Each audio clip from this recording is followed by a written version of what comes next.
di pesawat tidak ada air, adanya apa? Tisu. Ya kalau memang itu di format buat pengganti istinja dengan air atau batu, ya memang tidak apa-apa. Kalau memang itu untuk alat istinja. Tapi kalau memang ada air, harus menggunakan air. Oh, di kota-kota besar memang di format begitu, Pak. Di Jakarta ada, bukan hotel ya, mungkin hotel sudah. Ini apa? Semacam rumah makan. Masuk ke toiletnya, buang air besar, ternyata nggak ada air tuh, yang ada tisu cuma. Tak cari-cari kemana, tidak ada petnya. Apa itu? Ternyata ada klosetnya, itu ada alat yang diputar sedikit tapi di bawah. Kalau kita nggak tahu kelihatan, Pak. Air itu muncul dari belakang, dari bawah.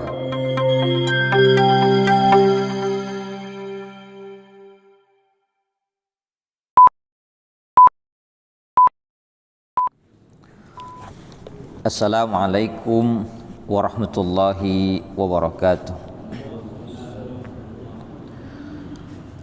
Bismillahirrahmanirrahim. Alhamdulillahi rabbil alamin. Ilahil awwalin wal akhirin.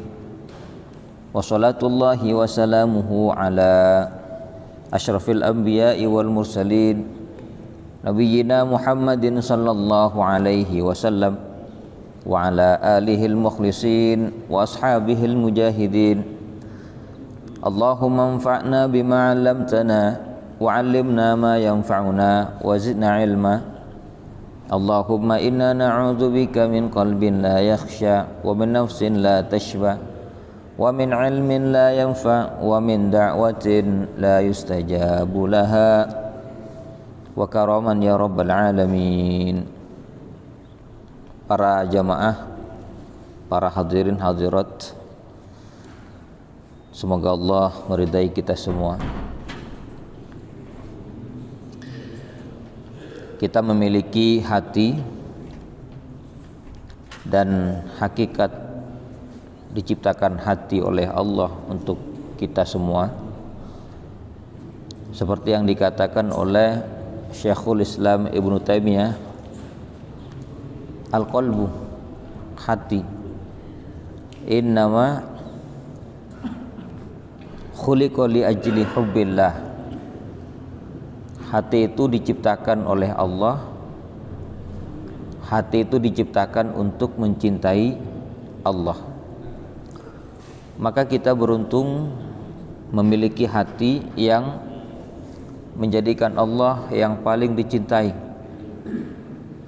Kita punya kepedulian untuk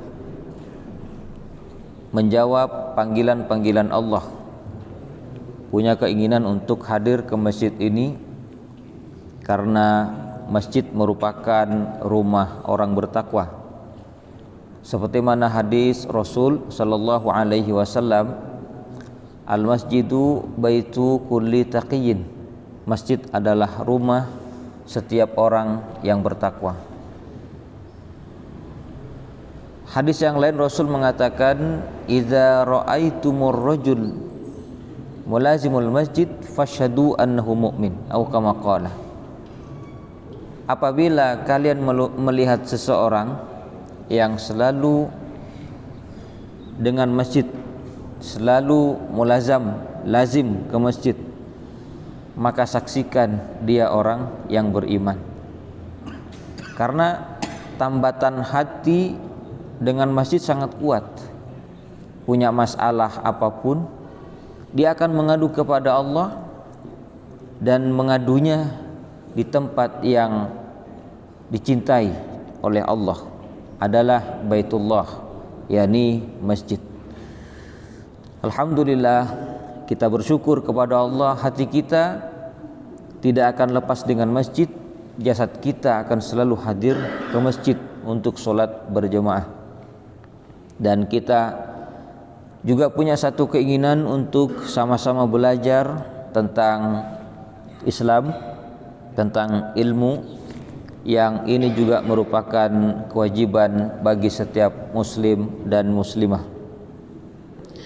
Pembahasan kita pada kesempatan ini para jemaah akan membicarakan hadis-hadis yang diriwayatkan oleh Al-Imam Al-Bukhari, dan ini ada beberapa hadis berkaitan dengan fikih. Bismillahirrahmanirrahim.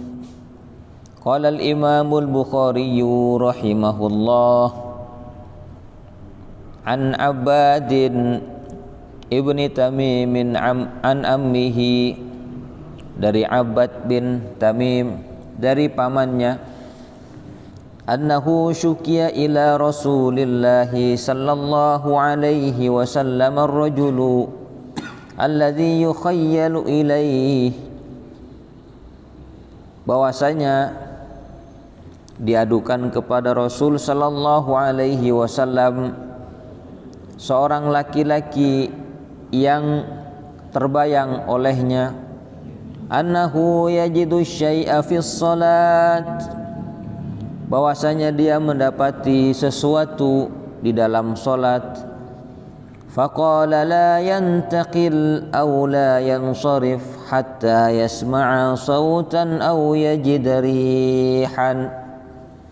Maka bersabda Rasulullah, janganlah dia bergeser atau bubar sampai dia mendengar suara atau mendapatkan angin. Hadis ini para jamaah diriwayatkan oleh seorang sahabat bernama Abbad bin Tamim. Abbad bin Tamim mendengar dari pamannya yang bernama Abdullah bin Zaid.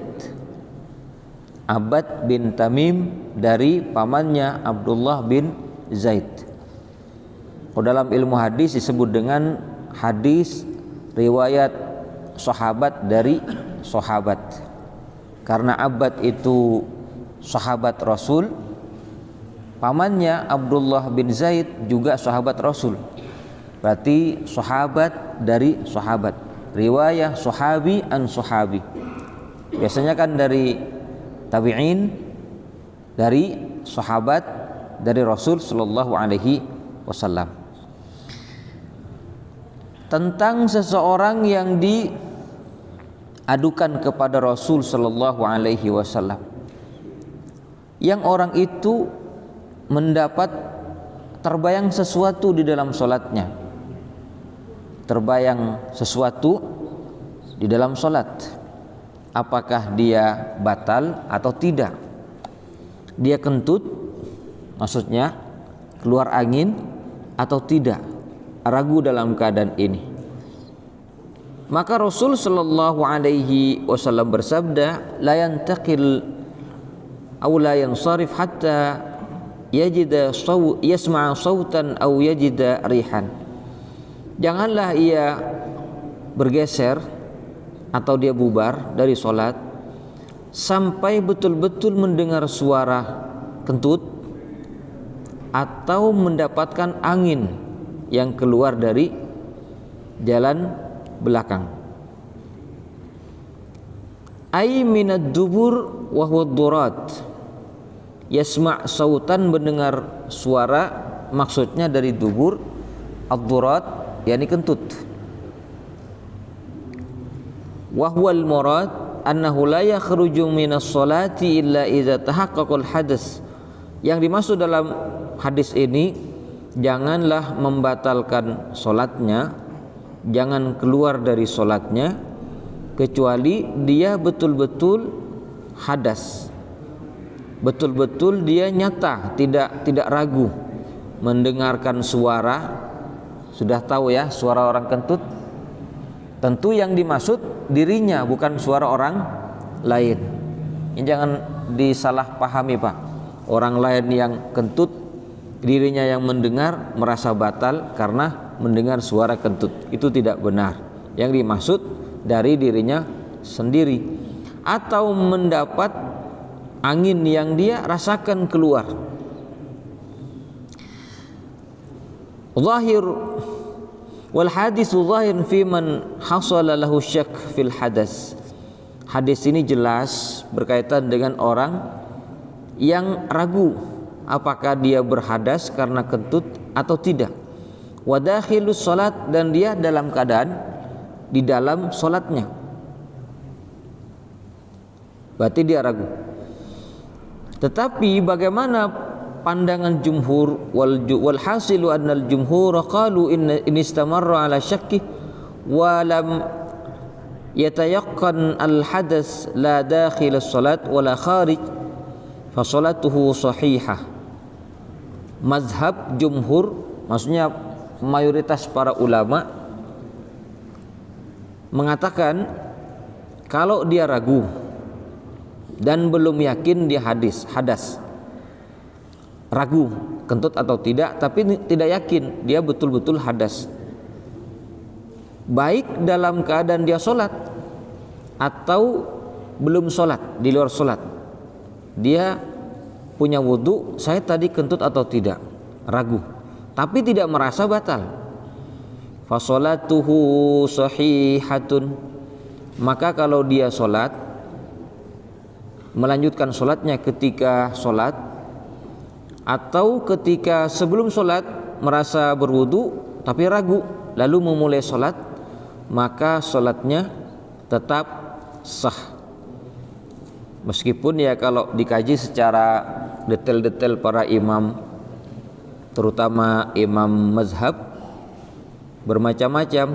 Seperti misalkan Imam Malik mengatakan keraguan itu sudah mempengaruhi sholat, ragu dalam sholat dia kentut atau tidak sudah membatalkan. Atau dalam keadaan berwudu ragu kentut atau tidak, maka membatalkan wudu. Tapi menurut jumhur ulama, keraguan tidak membatalkan sholat maupun kentut sampai betul-betul dia nyata mendengarkan dari dirinya atau mendapati angin keluar. Ini jelas ya, keraguan. Hadis yang pertama,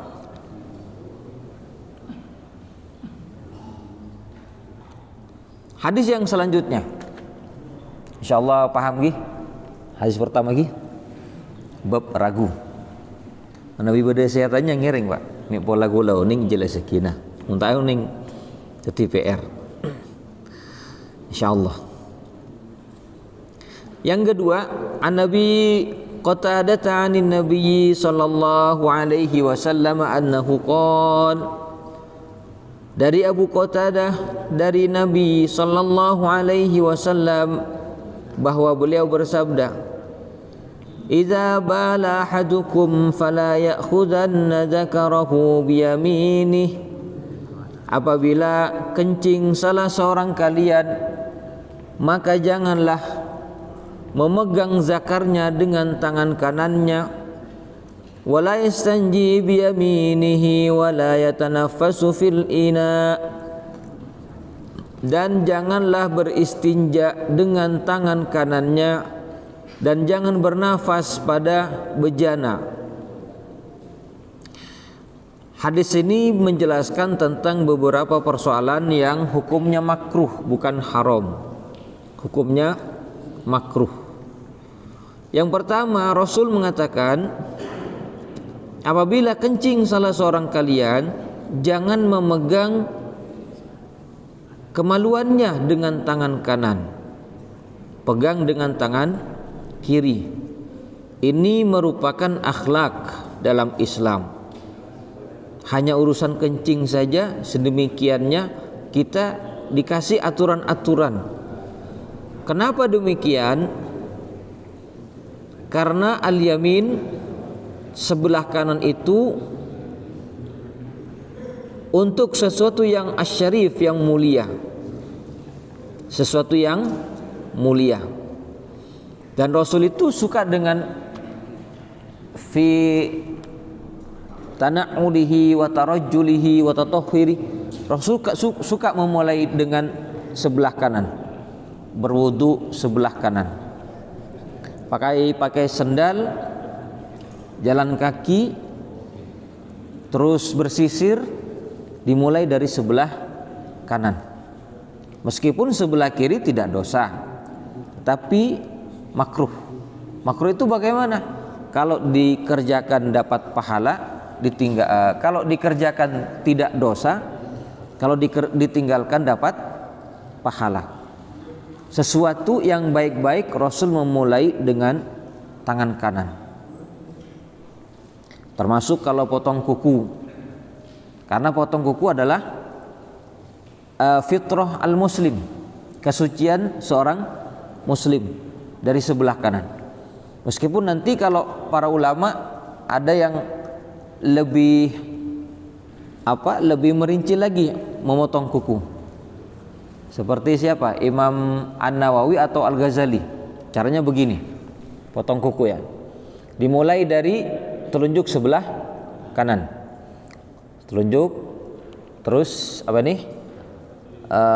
jari tengah, kelingking ya, jari manis. Nah, berarti tangan tok sampai itu. Jari manis dan jari kelingking. Baru setelah itu pindah ke kiri. Dimulai dari kelingking, jari manis, jari tengah, telunjuk, jempol, terakhir jempol sebelah kanan. Ini menurut, saya lupa Imam Al-Ghazali atau Imam An-Nawawi itu. Walaupun ya tidak harus begini, langsung potong sebelah kanan lalu kiri tidak masalah.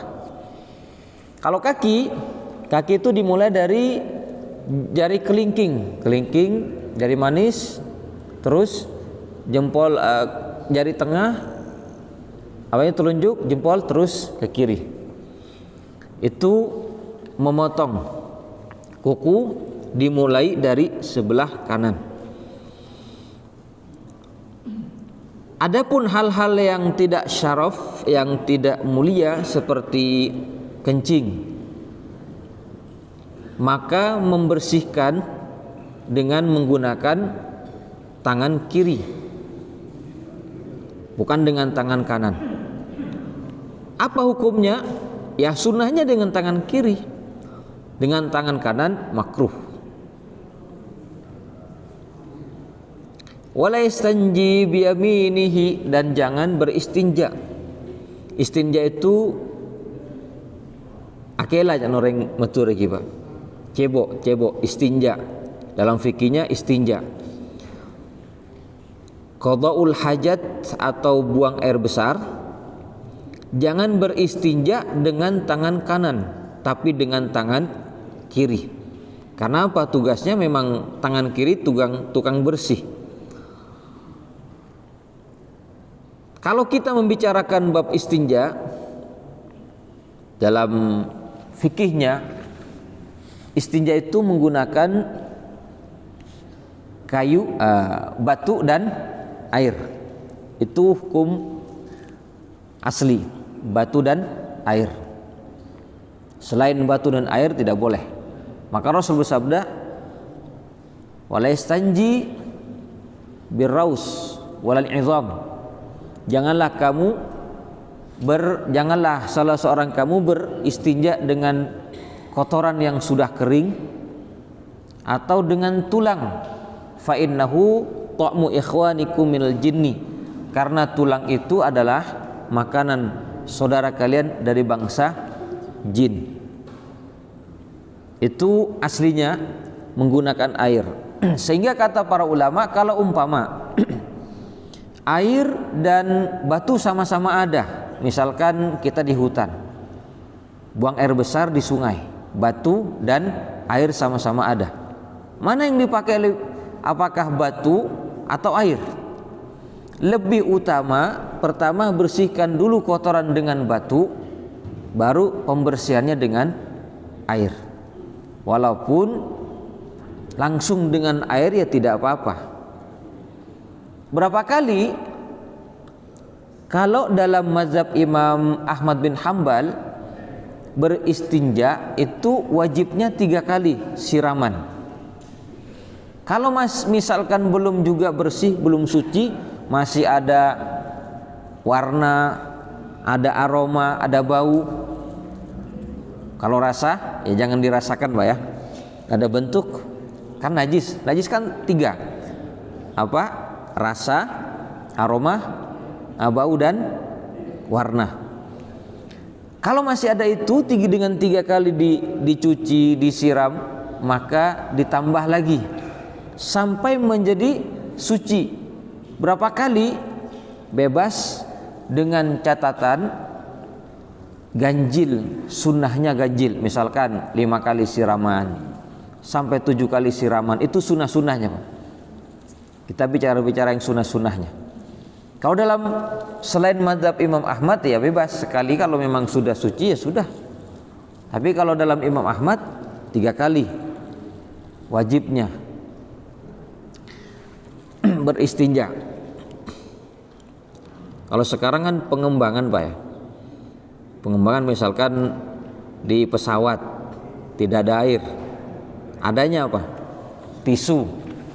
Ya kalau memang itu di format buat pengganti istinja dengan air atau batu, ya memang tidak apa-apa. Kalau memang itu untuk alat istinja.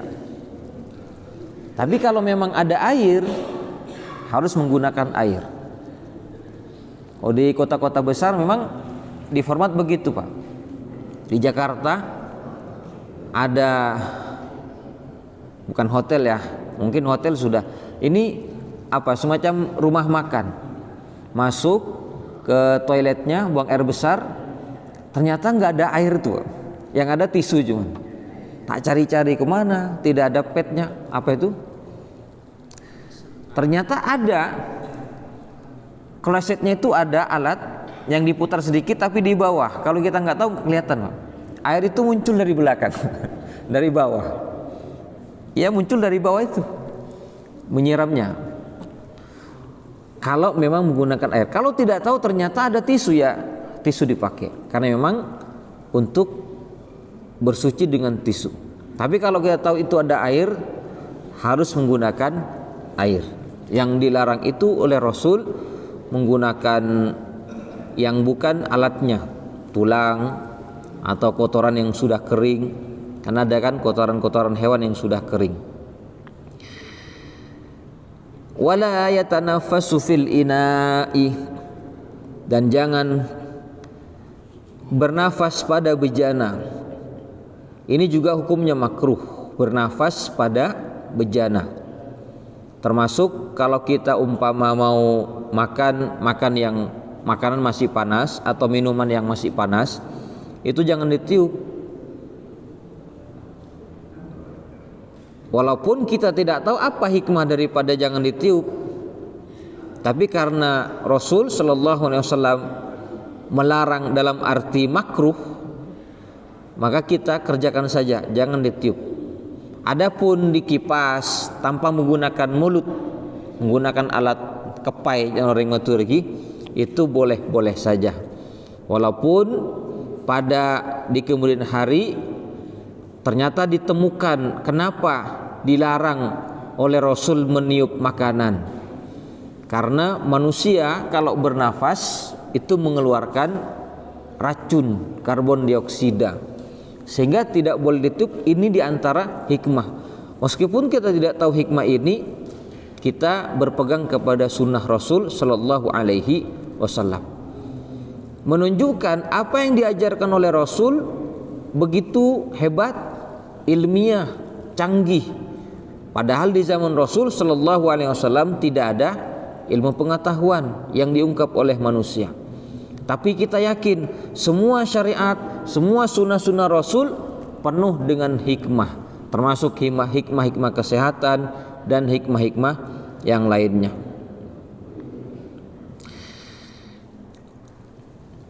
Para jemaah sekalian yang sama-sama berbahagia,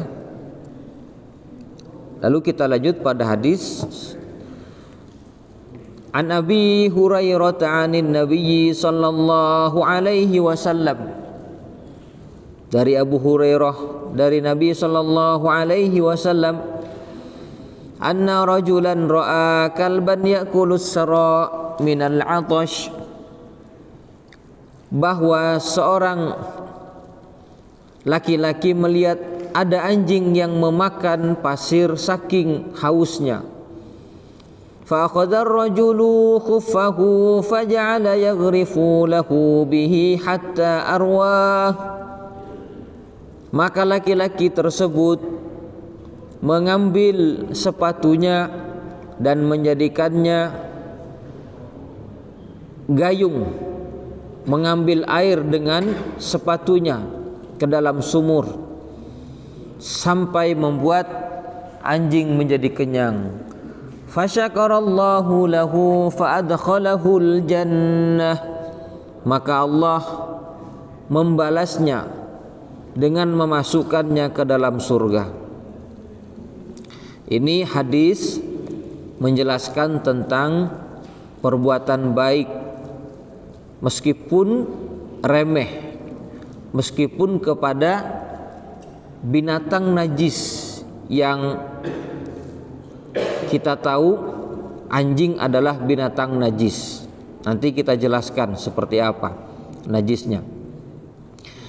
Para jamaah, hadis ini menjelaskan tentang seorang laki-laki pada zaman Bani Israel yang mendapati ada anjing haus.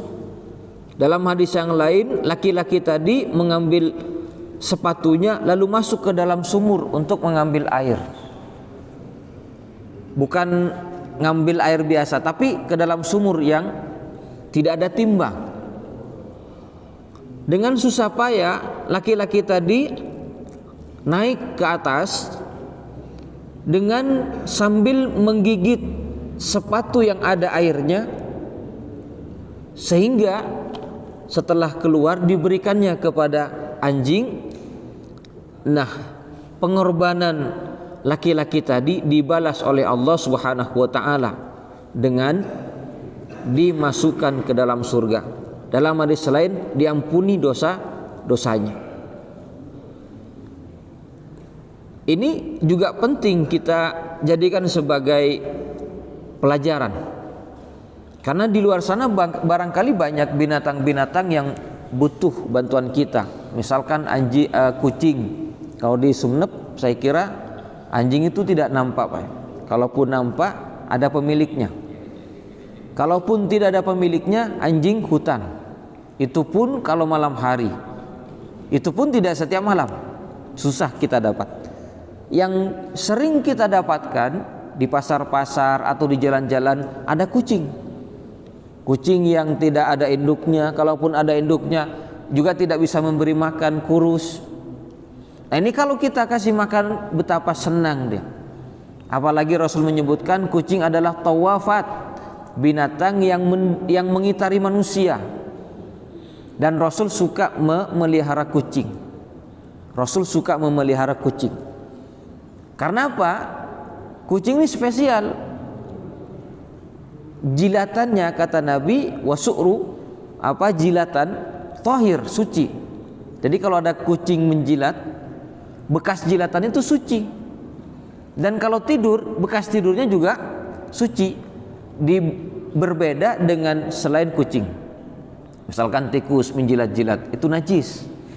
Maka ada sebuah penelitian, hasil jilatan kucing dengan jilatan tikus, ternyata di lab dipakai lensa pembesar, jilatan kucing itu tidak ada bakterinya, sedangkan jilatan tikus banyak bakterinya.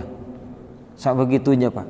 Dan lagi kucing ini binatang yang unik, yang memang oleh Allah dipola demikian. Kalau dia buang air besar, maka kucing ini akan menutup dengan tanah dan tidak akan berhenti sampai betul-betul tertutup, terkubur dengan tanah, bahkan dicium. Kenapa demikian? Ada rahasia di balik itu, bahwa tahi kucing, Pak, tahi kucing ini kan najis ya. Selain itu tidak boleh dimakan. Karena kalau tahi kucing dimakan oleh makhluk sesama binatangnya atau dimakan oleh manusia, dia akan menyebabkan penyakit kebutaan. Dijelaskan dalam tafsir Ibnu Katsir, tai kucing kalau dimakan itu bisa menyebabkan kebutaan, sehingga kucing harus memendam, mengubur kotorannya sampai betul-betul makhluk yang lain aman dari kotorannya. Kalau kita kan kadang nggak begitu Pak ya. Ya alhamdulillah yang masih waras-waras ya buang air besar di tempatnya. Ada yang tidak waras buang air besar sembarangan, buang sampah sembarangan juga ada Pak. Ini kucing. Nah itu perlu kita bantu kalau misalkan kita dapatkan butuh makan meskipun tidak dipelihara, tidak apa-apa. Misalkan belikan makanan, ikan, kasihkan. Nah ini perbuatan remeh, tetapi bisa jadi yang remeh ini akan menjadi amal yang besar, pahala besar di sisi Allah kelak.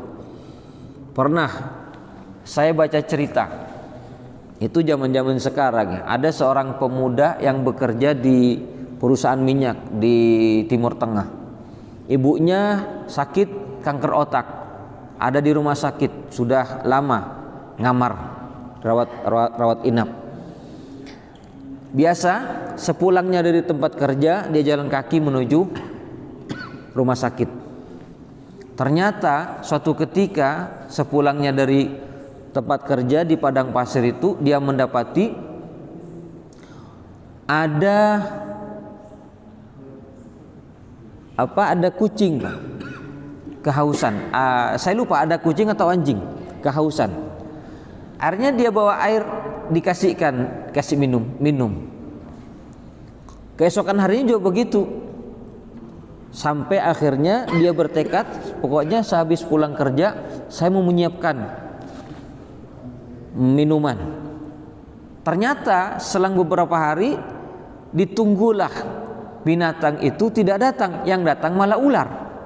Ada ular di situ yang nampak kehausan. Diberikanlah botol itu, dilemparkan, ular itu minum dari air yang ada di botol. Ternyata jemaah sekalian yang sama-sama berbahagia, di tempat itu disiapkan air dengan tempat yang lebih besar. Datang kucing, datang anjing, datang ular juga datang minum.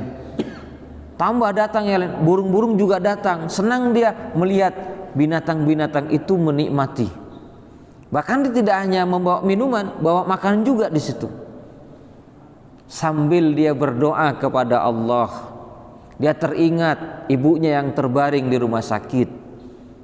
Nah, ketika dia berdoa kepada Allah Subhanahu wa taala, ditelepon oleh dokter. Disuruh segera balik ke rumah sakit. Kaget dia, ada apa gerangan? Dokter tidak segera menjawab. Dengan segera menuju rumah sakit, dia masuk ke dalam kamar. Ternyata apa? Ibunya sudah siap-siap, sudah bergegas mau pulang ke rumah, sudah sehat. Loh, ada apa ini? Ada apa gerangan? Kok tiba-tiba kaget Pak? Maka berceritalah ibunya, begini anakku, ketika saya terbaring, saya tidak sadarkan diri, saya bermimpi engkau itu memberi minuman, memberi makanan di suatu tempat. Dan banyaklah hewan-hewan itu, ketika engkau berdoa kepada Allah, hewan-hewan itu mendengar dan mereka mengaminkan, mendoakan juga. Sehingga ketika aku bangun, aku sembuh dari kanker otak. Remeh kan? Hanya memberikan minuman kepada binatang. Tapi bisa jadi itu menjadi sesuatu yang besar di sisi Allah. Sebaliknya, amal yang kelihatan besar kita bangga-banggakan, kadang tidak bernilai karena merasa bangga dengan amal yang besar. Ini perbuatan remeh tetapi besar akibatnya, insyaallah. Lalu kembali kepada persoalan jemaah sekalian tentang anjing. Sehingga dari hadis ini sebagian mazhab, sebagian ulama Malikiyah sebagian berpendapat anjing itu suci. Sebagian ya, anjing itu suci. Berarti sebagian mazhab Maliki berpendapat anjing najis. Tapi kalau dijumlahkan dengan mazhab yang lain, mayoritas ulama mengatakan anjing najis mughalladhah, najis besar, dengan hadis Rasul sallallahu alaihi wasallam, idza walaga al-kalbu fi ina ahadikum falyaghsilhu sab'a marrat. Apabila anjing menjilat-jilat di bejana kalian atau bejana salah seorang kalian, maka cucilah dengan cucian 7 kali, yang salah satunya dicampur dengan pasir. Sehingga menurut mazhab Asy-Syafi'i atau Syafi'iyah, anjing itu najis mughalladhah. Semuanya, mulai dari bulu-bulunya sampai jilatan-jilatannya, sama dengan najisnya apa? Babi. Babi kan ada 2. Babi itu ada 2. Apa? Babi ternak dan babi liar. Itu sama-sama najis mughalladhah. Kalau nyentuh dalam mazhab Syafi'i atau Syafi'iyah itu sudah terhitung najis mughalladhah dan dicuci dengan 7 kali siraman. Salah satu siraman itu dicampur dengan pasir atau tanah. Tapi beda dengan mazhabnya Imam Abu Hanifah, Imam Ahmad bin Hambal. Yang najis itu adalah air liurnya. Kalau bulunya tidak najis, yang najis adalah air liurnya. Nah, ini perbedaan tentang anjing najis. Sehingga menurut ulama mazhab Maliki yang mengatakan anjing itu suci, ada beberapa dalil. Tapi kalau di sini dipakai di tempat kita sekarang itu ya sesuatu yang aneh, Pak ya. Apalagi memfatwakan anjing suci. Lalu difatwakan di kalangan mayoritas kita kan mazhab Syafi'iyah, ada yang bermadzhab Hanabilah. Anjing suci. Ya kalau di kalangan ulama Malikiyah yang ada di Maroko sana itu biasa anjing suci. Karena mereka juga berdalil dengan Rasulullah sallallahu alaihi wasallam. Nah, disinilah pentingnya kita memahami perbedaan. Lalu para jamaah sekalian yang sama-sama berbahagia, tentang anjing juga. Kita sering mendengar hadis Rasul sallallahu alaihi wasallam, la yadkhulul malaikat baitan fi kalbun wa surah. Tidak akan masuk malaikat ke dalam rumah yang di dalam rumah itu ada anjing dan gambar. Malaikat apa? yakni malaikat rahmat tidak akan masuk ke dalam rumah. Beni malaikat lain rahmat Pak, mun malaikat pencatat amal, malaikat maut itu tetap masuk. Kalau sudah bagiannya masuk, meskipun di dalam rumah ada anjing, terus ada patung-patung, tetap masuk. Terus anjing seperti apa yang tidak akan dimasuki malaikat rahmat? Adalah anjing yang tidak dibutuhkan oleh orang yang memiliki rumah, lalu dia pelihara anjing. Tetapi kalau ada anjing yang memang dibutuhkan untuk misal menjaga rumah atau menjaga ternak, karena anjing ini unik. Anjing merupakan binatang yang cerdas dibanding binatang yang lainnya. Anjing. Sehingga ulama menjelaskan yang dimaksud anjing yang tidak untuk dibutuhkan. Misalkan pelihara anjing tapi tidak untuk dibikin menjaga ternak. Tapi bagaimanapun kalaupun toh pelihara anjing, dibikinkan kandang tersendiri di luar rumah. Kalau di Sumeneb nggak ada, tapi mungkin di tempat lain seperti Kangian Pak ya. Kangian itu ada orang pelihara anjing. Kalau tidak pelihara anjing, pertaniannya bisa-bisa dimakan sama binatang lain, serangga. Dan orang yang pertama memelihara anjing adalah Nabi Nuh. Nabi Nuh. Ketika Allah memerintah Nabi Nuh supaya membuat kapal atau bahtera yang dibikin di atas gunung. Ketika membikin, Nabi Nuh tidur malam hari, kaumnya itu usil, merusak hasil karya Nabi Nuh, dirusak. Masa bikin kapal di atas gunung, dirusak Pak.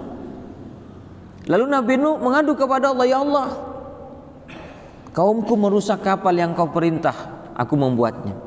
Maka Allah berfirman, ya Nuh, ittakhidh kalban yahrusu, kamu ambil anjing supaya menjaganya.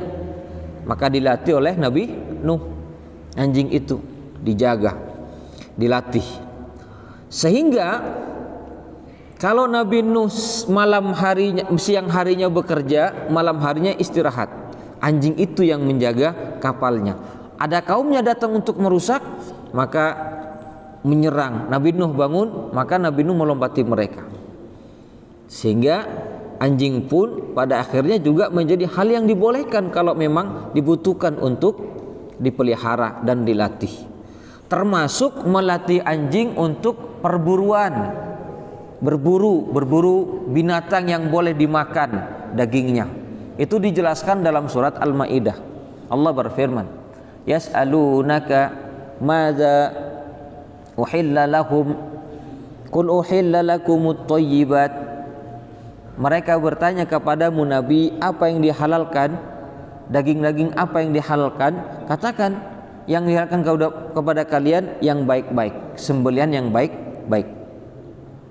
Wa ma 'allamtum minal jawarihi mukallibina tu'allimunahunna mimma 'allamakumullah, dan hasil perburuan dari binatang-binatang yang telah dilatih untuk berburu sesuai dengan yang diajarkan oleh Allah. Binatang apa saja? Dalam tafsir dikatakan al-kilab, anjing, wal fuhud, elang, wal usfur, burung elang yang dilatih atau binatang yang dilatih untuk berburu. Fakulu mimma amsakna alaikum wadhkuru smallah alaihi wattaqullah innallaha sari'ul hisab. Maka makanlah yang kalian ketika melepas perburuannya itu membaca bismillah, membaca asma Allah. Ketika dilepas anjing, misalkan dilepas berburu kambing, berburu kelinci liar, berburu ayam liar misalkan, dapat lalu mati. Nah, ketika mati boleh tidak dimakan? Maka menurut para ulama fikih, karena sudah ketika dilepas dibacakan bismillah, maka itu boleh. Cuman caranya bagaimana? Dia kan najis menurut Allah.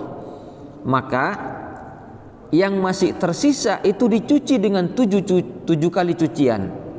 Seperti tadi, dicuci dengan 7 kali cucian. Adapun yang sudah dimakan, ya sudah dimakan oleh anjing. Karena sudah insya, kita cukupkan demikian. Dan saya mohon maaf, wassalamualaikum warahmatullahi wabarakatuh.